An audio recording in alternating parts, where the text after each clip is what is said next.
welcome to Latvia, the circuit of Zeltazergs here in Kegums. We're about an hour's drive from Riga, the capital. My name's Paul Malin. Alongside me is a multi-time winning AMA National Motocross Champion and former Supercross Champion, three-time Motocross of Nations winner, Jeff Emig. And we are getting ready for the 68th edition of the FIM Monster Energy Motocross of Nations. The weather here a little bit chilly at the moment. The track is in perfect condition. So when we come back, it's going to be all action out on track because the racing so far has been pretty exciting, it's been intense, and it's about to get turned up to the 10 here in Latvia.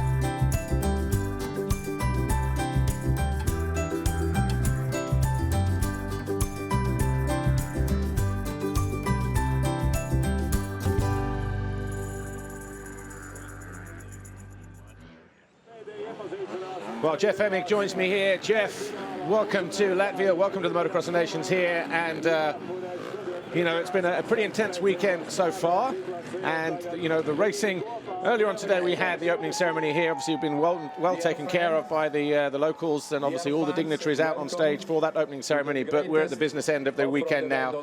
Good to have you here, and what have you made of it all so far? Well, the atmosphere, of course, is just incredible as always. All of the pageantry of the Motocross of Nations here, shown by the host country Latvia, has been just exceptional. And of course, practice, qualifying, everything that it takes for the riders and the teams to get the A final set and the three final motos to determine the champion here.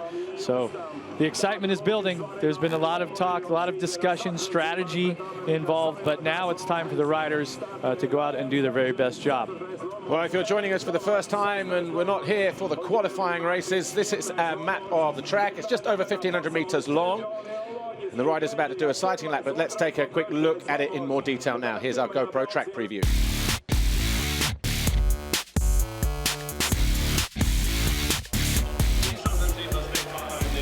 Hi, I'm Chad Reed with Team Australia. Hello, I'm Max Nagel riding for Team Germany. Hey, I'm Roger Paulin, riding for Team France number 13, and this is the GoPro MX of Nation course preview. Well, it's about 85 meters down to the first corner, but Jeff, it's a very difficult first corner, isn't it? Well, we're going to get a fantastic look. Of course, the HD quality on the GoPro is just amazing. But what is different about the view here from the top of Gautier's helmet, Chad Reed, Max Nagel's helmet, is this was the sighting lap before the riders yesterday morning, Saturday morning, before the very first free practice. So the track, very smooth, groomed, very wet, very soft. Now the track has had many laps of races on it. It's going to be extremely rough, sandy, and much different than what we're seeing right now. And this particular part of the racetrack, as they come over this small single into the infield part of the circuit, there's going to be some big braking bumps through there. There's a tight line is now starting to develop as they come out and over the Ippon tabletop into the next swinging left. But we saw a lot of problems out of this corner yesterday. There were a choice of lines. You could rail the outside or go inside, but it gets very choppy here, right on the edge of that double jump, and then big compression bumps going into these tabletops. Yeah, and you know, Paul, the great look that we get from having the GoPro on the helmet is you notice how still the rider's head is, and everything else around, the arms, the wrists, the feet, the bike, the legs, everything is moving, but the helmet is really the only stationary part of the rider and the machine. We're just making our way towards the end of what used to be the original lap here, down the triple. This used to be the old finish line. Small tabletop just here. We have the race office on the center of the circuit there. This is the penultimate corner. The right-hander gets a little bit tight through there. There's some big braking bumps on the downside of that tabletop landing. Then this is the final corner in terms of where the finish line is. So the rider's about to hit the Monster Energy finish line jump now. It's more of a double than a tabletop. And this was where the old pit lane used to be, but again, as we head around this right corner here, you see it's an offset, cambered corner jump there. Some going around the outside, some jumping long, but it's a heavy landing and then more big bumps into this corner. Yeah, and because of the nature of how this sand here in Latvia shapes up, there's so many lines on the track to choose from, and the nature of the Motocross of Nations where top riders maybe don't have a good gate pick, don't get through the first turn, they're going to need those choices to make their way through the pack. Well, just over the final tabletop, this is the penultimate corner, down past pit lane into the final turn. We rejoin here with a 180 back at turn 1. Amy Dargan's down on the line though. Let's hear what she has to say. Well, it's finally time for the first race of the day, the moment we've all been waiting for. But first, joining me on the start line, Mrs. Albertina, the Speaker of the Latvian Parliament. It's a great event to be held here. What does it mean for Latvia? It's very important for us to show that we can organize such event on a very high level, and I hear only good words from racers and from fans of motorsport. Are you looking forward to it? Yes, I am really lucky. Well, good luck. Good luck. Sorry, enjoy your day. I tell you what, we'll go and speak to some of our riders because, again, that's why we're all here. Jeremy, if I can speak to you, obviously rocking the #1 plate this weekend. Defending champions Team Belgium, and you couldn't have asked for a better start to the weekend in yesterday's qualifying. Yeah, you know, yesterday was a solid day. The bike from Julian broke, but me and Kevin was really good, 1 and 2. So pole position today, feeling really good. And we have one goal, and that's to take that 1, 2, and 3 number back home. Best of luck. We'll move down one more gate, and if we can, sorry to interrupt you there. Tony, if I can grab a word with you. Running for Team Italy this weekend on the 250 and decided to go on the inside gate. Yeah, sure. It's better if I can go inside. You know, the start is very important on this track, especially with the 250, to stay in front. So we decide this, and I will do my best to be there in front and help my team to get on the podium again. Good luck, Tony. Thanks very much. Right. We are now going to, obviously it works a little bit different here at the Motocross of Nations with the point system, so we're going to have a look and see how the Motocross of Nations work. Yeah, if you're new to it, each rider races twice. Of course, there are 3 riders per country. Where you finish is what you score. That means 1 point for first, 10 points for 10th. 5 out of the 6 results count. The worst result gets dropped. And the lowest team total wins the Monster Energy Motocross of Nations. Race 1 is coming up next, MXGP and MX2. Race 2 later on in the day is MX2 and MX Open, and the final race of the day is Open and MXGP. So Jeff Emig, obviously we are here live in Latvia. That is a quick explanation of the race. That has nailed it down better than me or you trying to do it yesterday. That simplified it, but as this day goes on and the riders' finishes start to accumulate, the math gets so important. This is how the riders line up. Belgium qualified fastest yesterday, so the 2 riders going for Belgium are going to be Jeremy Van Hoorbeek as an MXGP guy and Julian Lieber in MX2. Ryan Dungey and Jeremy Martin, they qualified second yesterday. Italy were third with Davide Guarnieri and Tony Cairoli. Australia with Chad Reed and Luke Clout. Gauthier Paulin and Dylan Ferrandis of France. And then we've got Sean Simpson, Tommy Searle, Max Nagel, Henry Jacobi, and then Alexander Tonkov and Seva Brulyakov. The qualifying times there. We have Van Hoorbeek, Paulin of France second, Simpson and Searle for third for Great Britain. The Netherlands fourth with Cyril Klein-Kromhoff and Glenn Koldenhoff, and then Guarnieri, Cairoli, Kresenov, Kulas for Estonia, and Germany with Nagel and Jacobi. And here is Team Belgium, and the first 2 riders in this one are going to be Van Hoorbeek and Lieber. They are the defending champions, of course. Strybos will go up in race 2 and race 3. And there is Jeremy Van Hoorbeek. But we're getting ready to go racing. Race 1 in just a moment.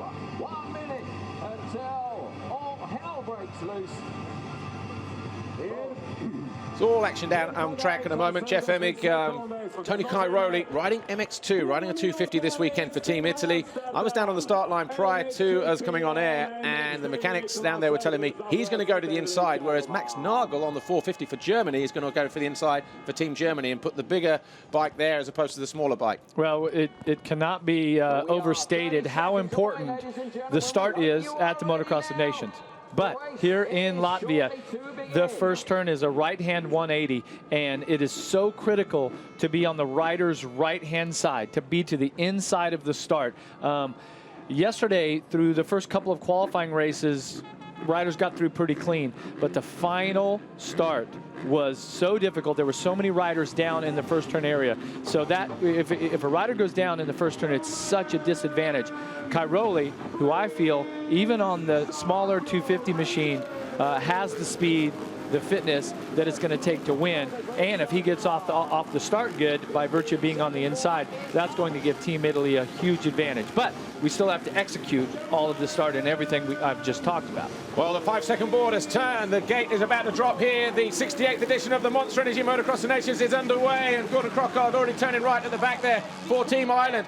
We were clean through here yesterday, and we're relatively somebody off in the middle of the pack there. But it looks like Paulin for France on the outside. Looks like one of the Belgians in there. And 62 is one of those guys down there, Alex Martin from Puerto Rico. But it's Alexander Tonkov right up there again for Russia. Is that? It's Nagel in there in second. Dungey for the USA in third. Paulin for France is in fourth place as they come over the first checkpoint. So we've got Tonkov for Russia, Nagel Germany, America Dungey, and Paulin France. Yeah, and Paul, just out of the first turn, there was that stripe.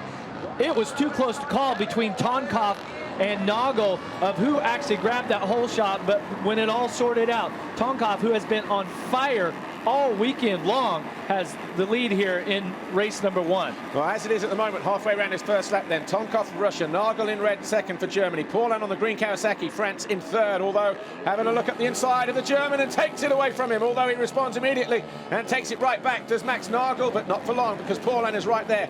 Fourth is going to be Dungey for the US. Fifth is Bengtsson of Sweden. Then Van Hoorbeek, the defending champions for Belgium in sixth. Cairoli of Italy on an MX2 bike is in seventh ahead of Tommy Searle, also riding a 250. Gonçalves of Portugal, Guarneri of Italy. And then we've got Guillot, Kodanov, Caro, Sewa, and the rest. Chad Reed down in 16th ahead of Sean Simpson. Not a good start for the Australian, but as they come past the Monster Energy finish line, you can tell that Gauthier Paulin, the French rider, was fourth around the second, third turn. He's already passed Ryan Dungey and Max Nagel and moved his way into second. The French rider is really becoming the captain of this team here this week, and he has been on fire. And Tony Cairoli there, number 8 for Italy, has already found a way past the fast-starting rider from yesterday, Philip Bengtsson of Sweden, who, so Tony Cairoli now into 6th place, going after Jeremy Van Hoorbeek. Remember, Van Hoorbeek here, number 1, is riding a Yamaha 450. He's riding in the MX Grand Prix category, MXGP. Cairoli is riding the MX2 bike, a 250cc KTM, which is 100 cc's less than is normally used to riding in World Championship.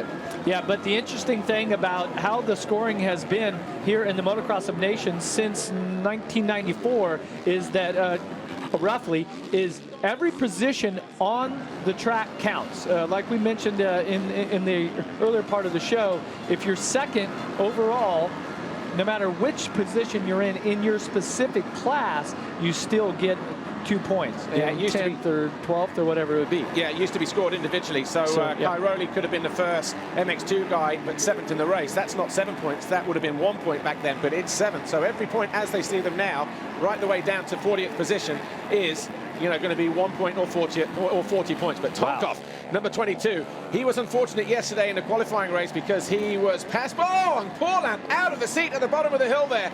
He hit a hole and he was almost over the handlebars, I was about to say, because that's what happened to Tonkov coming out of the bottom corner yesterday. So now Dungey, the American, has passed Max Nagel there. And he's up in black, the third red, place. and yellow. So over the line then, 1 official lap complete. Tonkov, Russia still leads. Paulin, France second. The number 4 of Ryan Dungey, Team USA in third. These are your 2 leaders on screen on the white and the green of Tonkov and Paulin. And Paul, as I'm looking at the lap times, the French rider Paulin, 149.6. Ryan Dungey, surprisingly for Team USA, 149.62. So this is the best that Ryan Dungey, the fastest he has been compared to the competition that he's on the track with so far this in these past couple of days. So the American seems like obviously he has stepped it up and found some confidence, possibly better settings with the machine, getting more comfortable with the racetrack. Yeah, he was 3.2 seconds off the top guys in free practice on Saturday. Yeah, that was a huge gap. But now it's race time. Now it's time when it really counts. So it's nice to see the American really stepping it up. But the competition is there. All of your top riders, about the top 6, 7 right there. You've got Tommy Searle riding for Great Britain in 8th, and his teammate Sean Simpson back in 14th. So Sean is expected to be very, very strong very fast on this type of course, but has been set at a disadvantage by virtue of the start. Jeremy Martin down in 16th place. He had a big get-off yesterday in qualifying through the rollers after the first turn, and he is riding with a serious foot injury. I know they've got him taped up and is probably pain-killed up to the hilt, but I tell you what, this is a brave performance for him. Not what USA needed in terms of any kind of injuries, but he's got to go out there because you need 5 scores. Yeah, and certainly not what Team USA was expecting out of the AMA champion, Jeremy Martin, but has a pretty serious foot injury. The team is being very tight with the information on that, and you're exactly right. So they're counting on 1 good score. It would be amazing if he delivered 2 scores that counted. So the pressure really is on for Team USA, Ryan Dungey and Eli Tomac, which we'll see later on today. And this is where strategy comes into it as well. We saw Tony Cairoli putting his 250 as the first choice Italian on the grid, and Paulin on the bigger 450, he went to the inside because he knows that he can get a good chance of winning. That'll be 1 point. Dylan Ferrandis, meanwhile, is the second French guy down in 18th place, and Tommy Searle went to the line first. They would have put Dungey as the first American at the inside, given the injury situation with Jeremy Martin. That's why Martin's all the way out to the outside and obviously having to work his way through. Well, Paul, we both had the opportunity to ride this event on different size machines, and when you are on that machine where you're back in the pack, where you're starting, I mean, how different is the strategy and the mentality, right? You're just charging as hard as you can, trying to pass every bike that is in front of you, and that's what's so different about this event. A rider here, like we're looking at our screen, number 8, Cairoli, typically in a single Grand Prix race, he's going to get a good start. He's going to be in the top 5, but here, buried in the pack, trying to ride his way through. But he is in a very strong position right now because he is the first MX2 rider out on track. He's in 6th place there on that orange KTM, number 8, the 8-time world champion Cairoli. And as this race goes on, Jeff, the track is going to cut up. There's going to be some big bumps and some square edge bumps. All these guys are fit, but it's more of a toll physically on the 450 riders than it is on the 250, and Cairoli, he's there lurking dangerously. He was only 6 seconds off of Alexander Tonkov, the race leader, who we expect to fade in the second half of this race because he's normally an MX2 250 rider. And Cairoli taking a look through the... Matches Caro, the Latvian, the home nation rider, out, and he was in 12th place. So that's a disaster for the home nation. They've had a lot of excitement building into this. They were ranked 9th at the end of that previous lap. So not good for Latvia. They now need scores in every single moto. Yeah, I mean, that's going to be your throwaway. Anytime that you have a machine problem or a crash, I mean, you certainly don't want to have to count a 36, 39, something of a number like that that's just impossible to win. Cairoli trying to dive down the inside of Van Hoorbeek, getting desperate down there with the Italian. Cairoli is really good on these conditions, but right there, he was trying to carry some serious momentum to the inside, and the berms here just at times do not have the integrity necessary with so many riders going through. They get blown out from the lap before. So nice piece of work there by Cairoli to keep the bike on 2 wheels, but you can tell he's having to work a little extra harder to race against Van Hoorbeek here on the 450 by virtue of Cairoli being on the 250 machine. But we had a lot of rain here all last week, on Monday as well, and even on Friday there was a lot of rain fell. The track actually is soaking it up. It's deeper than normal. So the Grand Prix regulars that normally come here, that have been coming here since 2009 for World Championship racing, even they were saying it's more physically demanding, a lot deeper, a lot softer. So the normal settings that they would normally come here with, they're having to throw those out of the window and start again. But back with the leaders here, 22 Tonkov being breathed on all over now by Paulin. Well, of course, as this day goes on, the lowest individual scores we're talking about, that's what the riders are trying to achieve to win the Chamberlain Trophy, and things have just switched up. The lowest score as they run right now is Team USA with a 3rd and a 13th. Jeremy Martin picking up some points, so they lead with a point sum of 16, tied with Italy, though, with a 10th and 6th and a 10th on the track as they run now. Well, Tonkov leading the way here, but here's what happened at the start earlier. Tonkov and Nagel. See Chad Reed on the yellow there. Just riders scattered, and even riders get a bad gate jump. They're just jumping to the inside. Dungey was there also, but look, as Nagel looks like he had the position, maybe had the opportunity to push Tonkov wide, but I'm thinking across that Fox hole shot line,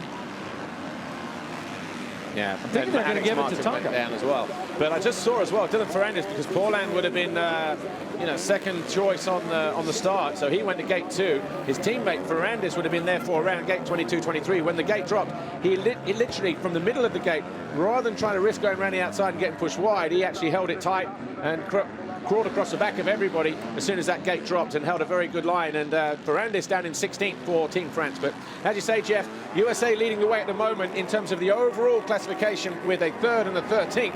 They are tied. They're on 16. Italy are 2nd at the moment with 11th and a 6th. Well, Tonkov, of course, he's in his 5th Motocross of Nations. 9, 11, 12, and 13. Has the experience, and you can tell that the level of his racing right now is at the best that he's ever been, but he has his hands full with the French rider, Gauthier Paulin, who has been all over him here. And that's a tough position to be in. And he makes a move, and look at that. Oh, just around the outside. Blasted right by the Russian. So Paulin then leads. We're 19.5 minutes plus 2 laps to go in this first race, which is the MXGP and MX2 guys. And this will alter the overall classification as it stands at the moment. France jumping up maybe ahead of Italy. They go to France. They go to 2nd. Watch the pass here. So Paulin was on the right-hand side of that triple down, jumps back to the left and just carries way more momentum around the left side. As Tonkov was checking up for that little roller there, the bumps were too much. Paulin says, I'm going to get out of that line and just jump around the outside. Very brave move. Shows that he is really confident right now.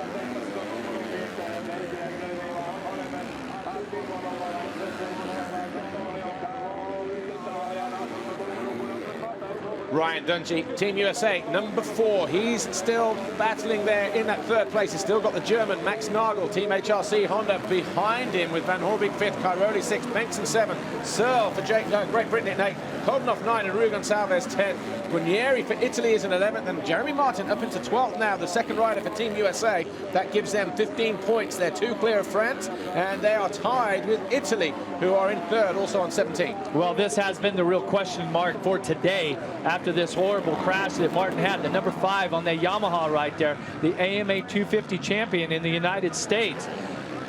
Very badly injured right foot, and at the moment doesn't seem to be bothering him. I've had to ride a Motocross of Nation event with an injury, and there is something about this. When the gate drops, you just black it out of your mind, forget about it, and try to do your job. So outstanding effort at this point by the rider from Minnesota, Jeremy Martin. And I'm sure at the end of the weekend, win, lose or draw, we will hear the full extent of that injury. You kind of get the feeling it's more serious than the team are letting on for obvious reasons, but they know they can't do anything about it. But at the moment, Paulin over the line. Dungey was all over the back of Tonkov as they came through on the end of lap 6 there. So Paulin is 3 seconds clear for France at the moment. Tonkov, Russia, still hanging on in 2nd. Dungey is 3rd for the US. Nagel 4th. Van Horbig 5th. Cairoli 6th. Bengtson, the top Swede, in 7th. Tommy Searle of Great Britain is 8th. Kodnov of the Netherlands is 9th. And Gonçalves of Portugal is 10th. Then we have the Italian Guarnieri.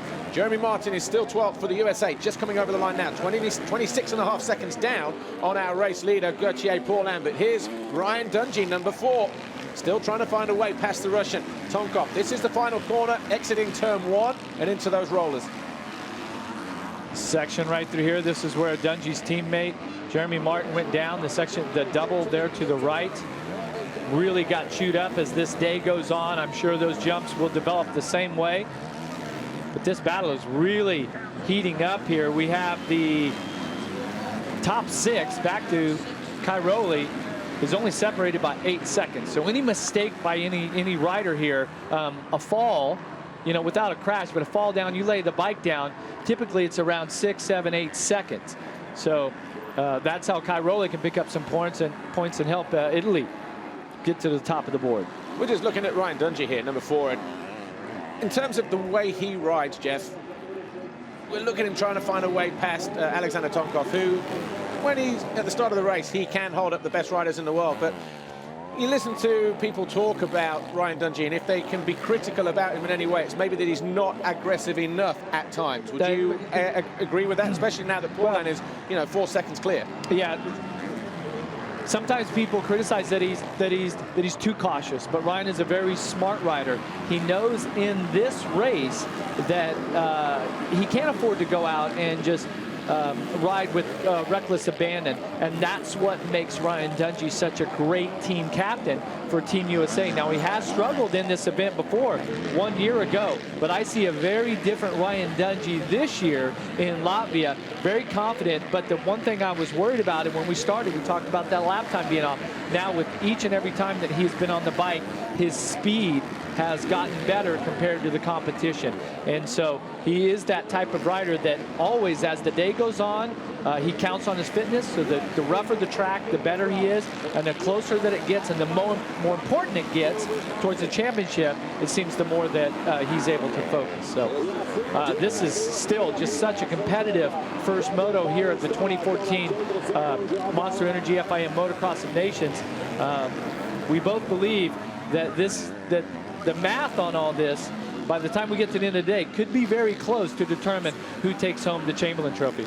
Well, with 14.5 to go, Paul and Tonkov, Dungey, Nagel, Van Horbik and Cairoli, your top 6.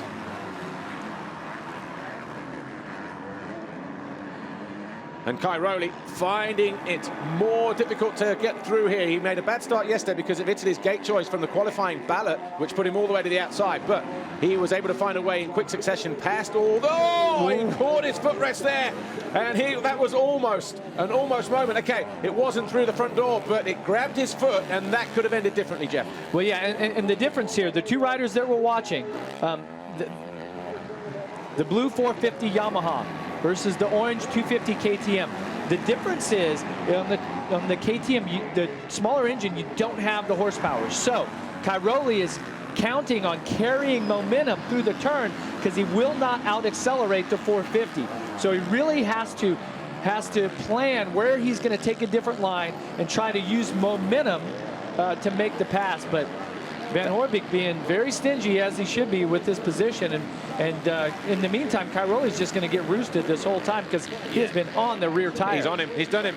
And he was building that for the last few corners. Coming out of the final corner, he turned tighter. He got the drive down. He was down the left side. I watched him as well through that little mogul as they worked their way around pit lane. He picked the front wheel up over that first little crest, and he was working it. Got himself in a good position. Cairoli all of a sudden then on the 250 and for Italy moves up past the defending champions, and Jeremy Van Horbik goes into 5th place, and he's only around a second or so behind Max Nagel. And you sense now, Jeff, that with this clear track ahead of him to get onto the rear wheel of Nagel, it's maybe only a matter of time before he finds his way past the German and picking up another point. And we're also 12.5 to go. His fitness is probably going to come into play right in the lighter bike in these toughening conditions. Yeah, no, definitely. Now, taking a look at the lap times, Gauthier Paulin had the fastest lap by far of anybody else out there. We're just looking at the classification now. We'll talk about that in just a moment. But Belgium on top as it stands at the moment with 12.5 to go. So the current standings at the moment, Belgium on our screen are showing as on 22 points in 6th position with their, Jeremy Van Horbik in 5th, and then number 2, Julian Liebert, down in 17th place. So that's a massive, as in a 2 higher point score for them. USA on 15 with Dungey in 3rd and Jeremy Martin in 12th place. So remember, points per position is how it's scored here in the Motocross of Nations. 6 points, because there are 3 riders per team. There are 2 motos each. You drop your worst score, and as it stands at the moment with both these scores counting, because you can't drop anything until the final race, they're both scores counting. USA on 15, Italy on 15, France on 16, although that might change when Cairoli comes around this time around. Yeah, and of the teams that we feel were the teams that had the best chance to challenge for the podium, of the teams that are really struggling at the moment, you have Australia, who currently sits back in 10th with a 16 and a 22. Germany with a 4, which of course would be Nagel, who's up front, and then 33, his teammate is way back in 33rd, and that's Henry Jacobi. And he was a late entry as well because of the injury to Marcus Schiffer, who was on the winning team in 2012 when Germany won at Lommel in Belgium, the deep sand. We just saw Jeremy Martin go through there. I think he's found a way past Simpson, has he? Well, Simpson up to 13th place. Dylan Ferrandis of France. So this is that battle here. Simpson going through. The green Kawasaki, Dylan Ferrandis, number 14. He is the teammate to Gauthier Paulin. And Paulin leading the way for France. So Ferrandis, who was put to the outside, the second choice French rider to the line. Remember, all the riders line up one team member first, and then they go again from the first qualifying position. And yeah, they go to the left side of the doghouse, so past the central point. And here he is having to work extremely hard just to get on point with anybody. Yeah, and this is where the final 10, 15 minutes of this moto for that rider that is you know, designated what you would say the bad start pick to the outside. This is where you really have to count on that rider to dig deep for his. Cairoli's down. Cairoli is down, and he's holding his knee. Oh, that is disastrous for Cairoli. That's disastrous for Italy. And I'm trying to see where that is out on the track, because we do have a view here of the circuit, but that is Cairoli. He is out. And that is on the waves on the far side of the circuit, heading up to, and Team USA looking on, Team Italy looking on over the far side. There's his mechanic, Nats, on the right side there with the glasses. Wow, and he was, yeah, he's definitely holding his knee area. That is not a good sign. He was currently running 5th, working his way through the pack. And he's had knee injuries before. Yeah, you can tell by the body language right there that this is crushing for the 8-time world champion. Well, Italy were in 4th position. They podiumed last year, you know, for the first time in a while. They were up to 2nd at the point where he crashed, but certainly favorites for the Chamberlain Trophy. Cairoli's certainly a favorite, even on the 250, to go out and win each and every moto he was in. He has the capability of that. So this is crushing for Team Italy. He could have won both races. It would have been difficult to catch Paulin on a 450 around here in the current form that he's showing. But what that's done now is USA come over the line on 13 points, 3rd and 10th positions in the race for their 2 riders. France are on 14, with Paulin leading and his teammate Ferrandis in 13th position. Great Britain have now promoted to a podium place. They're on 19 with a 12th and a 7th. So Tommy Searle, the 250, riding in 7th, and Sean Simpson now in 12th place. And this is the area where Cairoli went down. There's the yellow flags, yeah. And this is a difficult area. We were standing on the infield yesterday, Jeff, watching practice. It's a high-speed rolling section that continues to go left and then changes just a little bit tighter and goes uphill as well. And I wonder if he's caught a square edge as he picked the back wheel, picked the front up to double in and had a swap. Yeah, and it was very much an area where you need that speed and the horsepower, and that being on the 250 KTM, the smaller engines here of choice, you really have to be hard on the throttle. And if it looked like he was after the 3rd roller, did it look to you? So if you jumped in 2, hit a hole and go down quick, it is really fast through there also. Fast. And obviously, because of the nature of the Motocross of Nations, 3 riders per team, 5 scores count. Cairoli's out now. Okay, so the rider here, Davide Guarnieri, he is in 9th place for Team Italy. Every race needs to count. Well, here we go. We've got it, Paul. Here's a little bit of Cairoli's crash coming up. Okay, this is the aftermath. Aftermath. Yep. That's what we saw anyway. Well, cannot be overstated how fast that section is. Disappointing. Yeah, difficult. And it's difficult because this race, as opposed to World Championship races where you're riding for yourself, here you're riding for your team. And so you've got 2 other teammates that are racers on the track that are counting on your scores. And this being the first of Cairoli's scores, that's going to be devastating for Italy. But he is their top star. He's their star rider and would have got the lowest amount of points for Team Italy in both of his motos. Conceivably, yes. And you know, obviously going out, that has seriously hampered Italy's chance of getting on a podium, because now Davide Guarnieri, who's out in this race at the moment, the second rider for the team, riding the MXGP category in 9th, and then David Philippart's the former world champ, of course. They're going to be out in the next 2 races. Taking a look here, Ryan Dungey. Well, here we go back to Cairoli.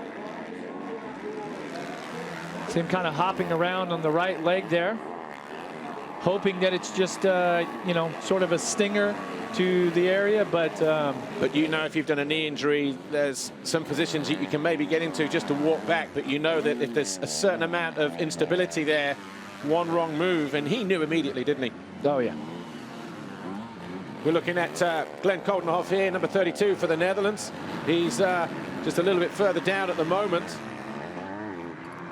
And he is in Oh, he's seventh. Yeah, seventh Actually position. working Yeah, his good way ride through, yeah. for the Rockstar Energy Suzuki guy riding for Team Netherlands. So as it stands at the moment, with just over 5.5 minutes plus 2 to go, Borland is leading by 6.5 seconds for France. Tonkov, Russia second. Dungey, America third. Nagel, Germany fourth. Then the Belgian Van Horby, he's in fifth.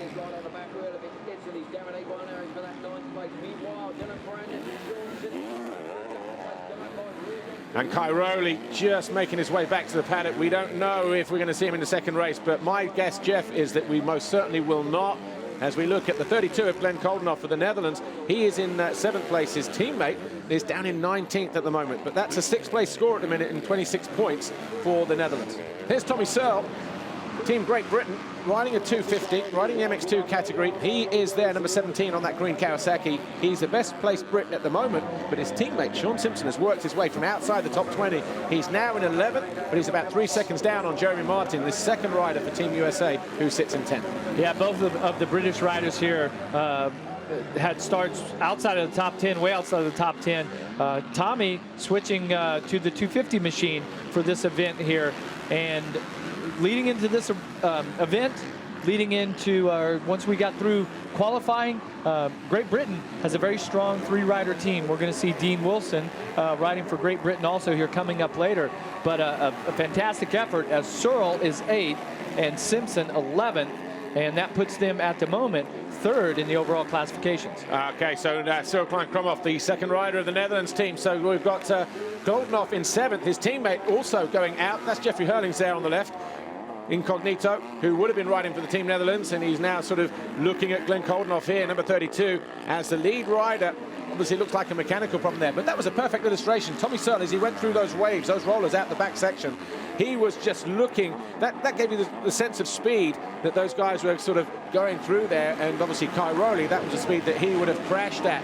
And I'm looking at Sean Simpson coming past our finish line area, and that is a lot of smoke coming out the side of that KTM.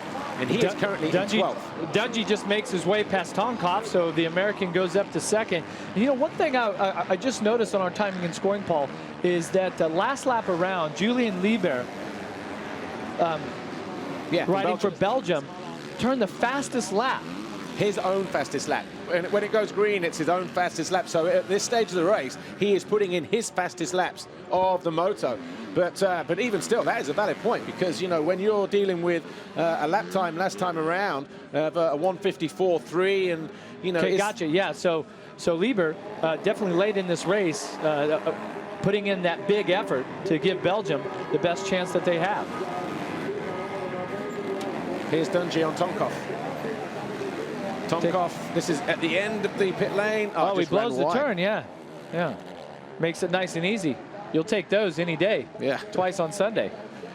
So Dungey then up into 2nd, and of course that will affect the classification, because France were on 12. USA, yeah, we said this a moment ago, Simpson smoking like a chimney as he came around just at the start of that 15th lap, 14th lap. And that would be disastrous. That'll be consequential as well for Team GB, because he was in 12th as he came over the line last time around, Sean Simpson, and that doesn't look like it's going to go the distance. If it does, I'll be very surprised, but you've got to expect loss in power. Davide Guarnieri here, number 7, is coming under attack from Jeremy Martin. This is for 9th place, as Simpson just across the bridge there in the background. Well, leading into this event here, after Martin's injury yesterday, Philip Bengtson out from 6th. I really felt that Martin, if he could find a way, even with the injured foot, to give Team USA a single-digit finish, 9th or better, would be an outstanding ride. And right now, he's knocking on the door of that. He's at 10th and closing in on Guarnieri, putting the pressure on. And you just see Simpson's bike smoking in the background there. It's just as he came around one of the other corners. But here's Martin. He's riding through the pain barrier. His threshold to pain has just gone up a notch. Well, and there's some serious intensity for Martin, because Ferrandis, of course, the French 250 rider in the MX2, he is now closing in. He is putting on a great charge. Notice he's just at the back of Martin. See the color of the ground there as it lightens up as they come out of that final corner into those rollers. And this is Martin trying to make a move. He went to the outside. Guarnieri went to the inside for Italy in the red helmet on that blue TM machine, and trying to carry that momentum on that 450 factory TM. as Martin's got the inside through here. He should get the pass. It's a shorter route, and he's doubling his way through there, just hanging off the back. And I wonder if he can still square and go high and wide and out early in this next right-hander. He doesn't have to, does he? He's going to the middle option. Well, it is ironic, Paul, that we have the leaders, Paulin and Dungey, France and USA, and now you have Martin and Ferrandis, USA and France, are locked together. So each rider is separate positions on the track, separated, but they're battling for the battering wheel to wheel. Well, Sean Simpson will be trying to cross his fingers and hope that he gets through there. Here's Guarneri and Martin and Ferrandis all over the back of Martin now, making a challenge. So this could be taking a vital point away from Team USA and putting one back on the table for Team France. We are locked together in the classification on 12 points apiece here. So this could be a vital point, Jeff. Oh, it's such an important battle here going on. And I notice as Martin jumped down that triple step up, he came short on the third jump, which have really taken a hard impact, hard landing there. So, but I would imagine that at this point that the excitement of the race, the adrenaline is taking over, and he's not worried about the foot. He's focused on passing number 7 here, David Guarneri. And Guarneri just legging his way through there. Made a mistake, got on the gas a little too early. The front just washed away as well, and Martin going to have another chance to find a way past the Italian, who went wide last time and repeats the move. And Martin down the inside is going to run it alongside and maybe get out early, coming out of this final corner back down to turn 2. You see how hard the 250s are having to work, though. This is where Martin crashed yesterday, caught one of these holes and got launched. See how tentative he is there as well. A little more tentative, but he definitely has a smart line through there. And this race, the Motocross of Nations, knowing that you have teammates relying on you, that you're riding for your country, late in these motos, you just seem to find an extra level of energy, an extra level of fight in you. And that's what we're seeing out of these 3 riders here. And remember, this is for 9th, 10th, and 11th. This isn't even for the moto win. But it depends on this in terms of the general classification. 2-lap board just goes out. Gauthier Paulin over the line in front of us. But this battle here is intense between Guarneri of Italy, Martin on a 250, number 5, the AMA 250 champion, and Dylan Ferrandis, the French guy, also on a 250, looking to make a move through. Yeah, now that left-hand corner that they just came through, Martin's going to have to think about making a different choice next time around, because he chose the outside to get out of Guarneri's roost, but that allowed Ferrandis to close up, and he lost space on Guarneri. But now Martin trying to use a little momentum around the outside. Could they come together? Ferrandis having the tight line as well for France, number 14. So every time that Martin goes wide, he's got to have one eye on what's going on behind him. And he's doing just that. This is a horrible little kicker through here. Wow. But with 2 laps to go, we've got Paulin leading by 6 seconds. Dungey for USA is 2nd. 3rd is Nagel of Germany. 4th, Tonkov of Russia, who did a great job leading for such a while. 5th is Van Hoorbeek of Belgium. 6th is Bengtson. He's 7th is Koldenhoff, the Netherlands. Searle 8, Guarneri 9, Martin 10, Ferrandis 11, and Simpson still hanging in there in 12th. Paul, now you can see Martin here, number 5. On the blue Yamaha riding for the USA, is starting to choose those inside lines. He doesn't have the luxury of searching outside to see if a different line will work because of the pressure of the French rider, Dylan Ferrandis, number 14, coming up from behind. And he made a big mistake at the entry to the pit lane straight there. Ferrandis, he lost 3 or 4 bike lengths. He's lost that, so he's going to have to go again here to get back on the rear wheel. Oh, how far was that? He was almost through the front door. Jeremy Martin, he cannot afford another crash, Jeff. Not at this stage of the race. Not in this stage of the weekend either. See, separate line choice. Guarneri starting to look over his shoulder. That was possibly running out of gas physically. Oh, and Martin goes wide again. Remember, this was not good for him last lap around. And Ferrandis pulls up next to him. It's a drag race. And he's going to scrub his way through.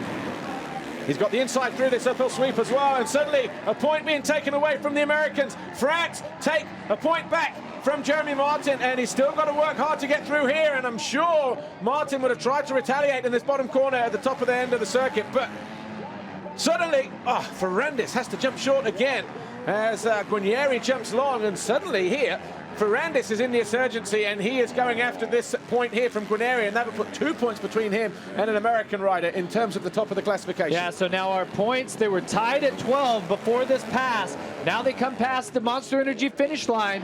That's going to give France 11 and USA up to 13, so a 2-point gap. Let's see if Jeremy Martin has some fight left in him to take that position back from the 14, Dylan Ferrandis of France. Guarnieri, on the other hand, has had pressure all the way around, has been holding on for dear life as these two 250 riders, MX2 classification, have been really showing some great talent and serious desire. Look at the line there from Ferrandis. No bumps going into that right-hand turn. And there's a smarter, smoother option going in, but he just makes the corner a little bit tighter as a result of that. But Guarnieri is just ahead here, the number 7 of the Italian. But there's Gauthier Paulin. He's about a third of the way down from the finish line here. Number 13, Team France. And it's been an outstanding performance for him here. He's only 4 seconds clear, but Dungey took too long trying to find a way past Tonkov. Yeah, this French rider has looked outstanding, completely in control all weekend long. Team France can be very, very happy with the effort of Gauthier Paulin. Final corner for Gauthier Paulin. He hits the Monster Energy finish line, takes the checkered flag. He wins Moto number 1, which is the combined race, MXGP and MX2, in terms of this team event here in Latvia this weekend. Ryan Dungey over the line second, Nagel for Germany third, and in fourth, it should be Alexander Tonkov. He crosses the line now. But what's going on behind these guys? Because Van Hoorbeek has already gone through. Tonkov is 5. Philip Bengtsson, we wait for him to come through now. Here he is in 6 for Team Sweden on the KTM, on what is a privateer ride anyway. 32, Glenn Koldenhoff out of the final corner now. He will take 7th for the Netherlands. And Tommy Searle, Great Britain, he will take 8th, and it'll be a long wait to see if his teammate Sean Simpson manages to get over the line in this one. But behind them, Ferrandis finding a way past Guarnieri on the final lap in 9th, and then that will give France another vital point. Guarnieri for Italy 10, no Cairoli, remember. Jeremy Martin 11th for the USA, and Sean Simpson, did he cross the line in 12? No, Rui Gonçalves passed him for Portugal, and Simpson drops to 13th, but more importantly, he does finish Moto number 1. Valentin Guillot will come over the line in 14th place for Switzerland, we think, or unless he's been caught and passed by Chad Reed, because it was very close last time around. Looking at the timing screen now, and Chad Reed goes through in 14th for Australia. So then Guillot and Lieber, the second rider for Team Belgium, he crosses the line in 15th place, and we're still waiting for Guillot. Guillot's here now. Right, Gauthier Paulin is down in the winner's circle, getting ready to speak to Amy Dorgan, and here he is. See what he has to say. He was a winner in race 1. Gauthier, an important race win there in the first heat for Team France, which means you guys are on the top spot. Yeah, I mean, we still have 2 motos to do, so yeah, it's already cool that I won the first moto, but we still have 2 motos, and yeah, anything can happen on the Motocross of Nations. Already really happy, not really with my start, but happy to have won this moto. I just want to say thanks to all the crew, the French team, the French Federation, all the Monster Energy Kawasaki. Et aussi, je vais passer le bonjour à toute ma famille de Draguignan. Great job, Gauthier, well done.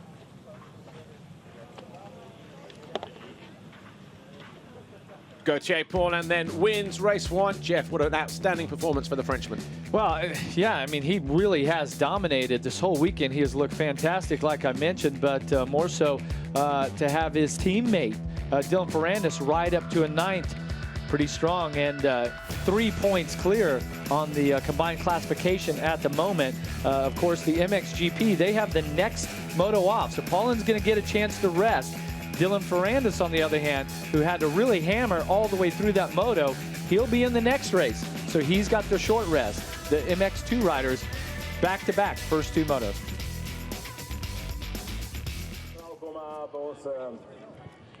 So official classification then from MXGP and MX2 combined here at the 68th edition of the FIM Monster Energy Motocross of Nations. It was a win for Gauthier Paulin, with Ryan Dungey 2nd, Nagel 3rd.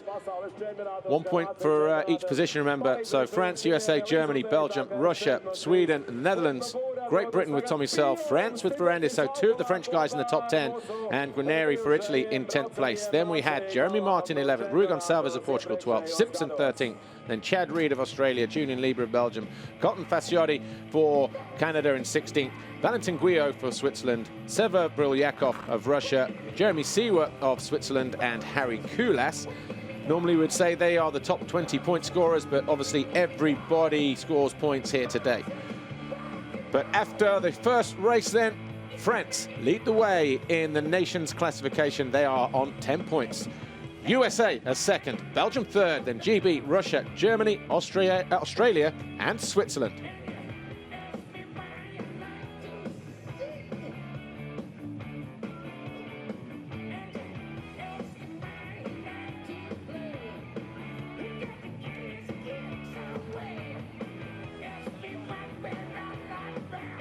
Well, Jeff, we'll be back in just a moment, but let's remind ourselves of some of the best moments from that first race. Tony Cairoli was all fired up, ready to go, wasn't he? But when the gate showing drops, some speed, gate drops. Looking at the number 1 there, Van Hoorbeek, getting off the line. First turn, of course, so critical. There's Paulin. He was gate number 1 for Team France. That's where I would have been if I had first choice all the way to the inside. And look at that, him and Tommy Searle. Tommy Searle on that 250 getting a good start. Then we saw Van Hoorbeek number 1, just a couple of positions earlier. You know what was interesting there? Belgium qualified first and did not go to the first gate. Yeah. They gave that to France. Well, and that could have been a small mistake here, but you see the members of Team USA cheering on Dungey and Martin as they were working their way through the pack. Yeah, but this guy here wasted no time getting to the front, did he? Gauthier Paulin, and he looked very cool, calm and collected. So did this guy, Antonio Cairoli, riding a 250 for Italy, but his race would come to a premature end. Big crash over on the far side of the circuit, and he was out. Right, early on in the race, we said it was too tight to call, didn't we? The Fox hole shot, Jeff. It was a toss-up between a couple of riders, Tonkov being one of them. We're about to find out who it was. And it was Alexander Tonkov of Team Russia picking up a Fox hole shot here this weekend in Moto number 1. Nice. And it was Paulin on the inside and Nagel on the outside, and all 3 riders pretty much crossed the line close to the same time. But outstanding weekend so far for Tonkov. Apart from the crash yesterday in qualifying that pretty much cleaned him up, but I'm sure that will more than make up for it.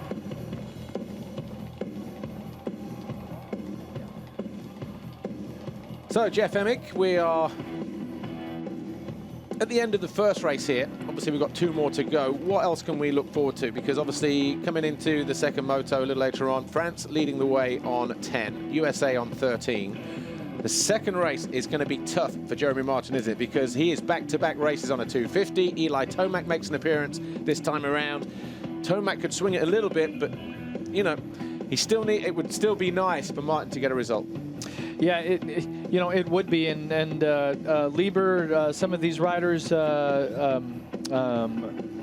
Jacoby, I'm sorry, Henry Jacoby, riding for Germany, he was back around, I think it was 20th, 21st, so we need to have a better result from him also for Germany to have a better chance.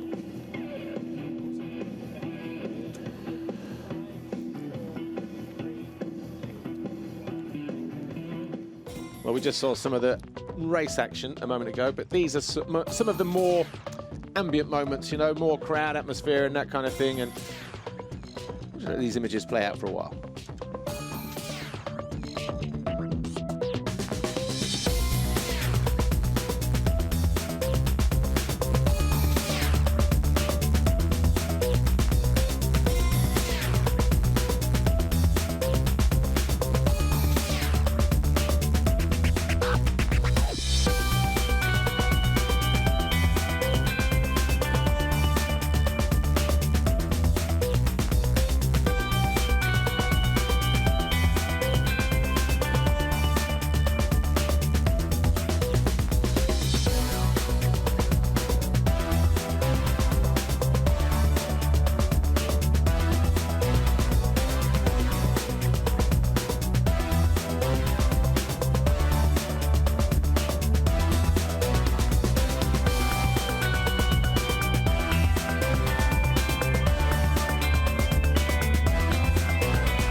Well, some of the more relaxed moments there, the crowd scene. It's been a pretty good atmosphere here, Jeff, but obviously race 1 done and dusted.